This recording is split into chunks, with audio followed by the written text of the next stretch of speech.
آپ دیکھ رہے ہیں GNP نیوز۔ میں ہوں عبدالعلیم میمن۔ آپ کو آگاہ کرتے ہیں کراچی کے مختلف علاقوں کی صورتحال سے۔ سب سے پہلے آغاز کرتے ہیں کراچی کے علاقے PS 99 UC 31 گجرو۔ UC 31 گجرو PS 99 کا سب سے زیادہ آبادی رکھنے والا فقیرہ گوٹ۔ یہاں پر PTI نے الیکشن جیتا ہے۔ MNA سیف الرحمان اور MPA حلیم عادل شیخ۔ عوام کا کہنا ہے کہ الیکشن جیتنے کے بعد ہم نے کبھی MNA سیف الرحمان کو یہاں علاقے میں نہیں دیکھا، کسی کے دکھ سکھ میں نہیں دیکھا۔ MPA حلیم عادل شیخ نے آج تک کوئی کام نہیں کروانا، آتا ہے صرف سیلفیاں نکلوا کے چلا جاتا ہے۔ جب حلیم عادل شیخ سے رابطہ کیا تو حلیم عادل شیخ کا کہنا یہ ہے کہ بلدیاتی نمائندوں کا کام ہے، یہ میرا کام نہیں ہے، میں پانی کیسے نکلواؤں، یہ بلدیاتی نمائندوں کا کام ہے۔ UC 31 کے چیئرمین نور خان برفت سے بات کرنے کی کوشش کی مگر نور خان نے فون نہیں اٹھائی۔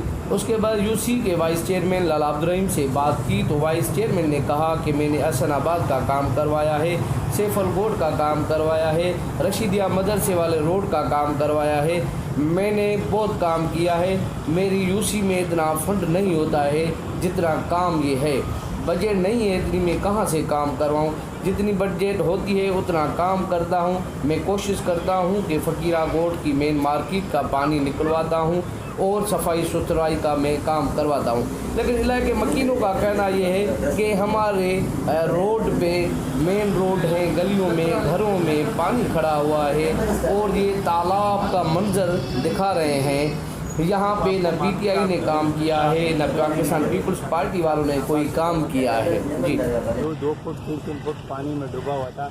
آج الحمدللہ سندھ گورنمنٹ نے پاکستان پیپلز پارٹی نے اس میں کام کیا ہے، جن میں میرے ساتھ سعید غنی بھی تھا سرپرستی میں، اور وقار میں بھی تھا، اور ناصر حسین شاہ بھی تھا، CM صاحب بھی آن بورڈ تھا۔ ہم نے یہ ساری نالا اور ڈرین کرا دیا۔ آج الحمدللہ یہ ایریا آپ کے سامنے ہے، صاف ہو گیا، خشک ہو گیا۔ اب جو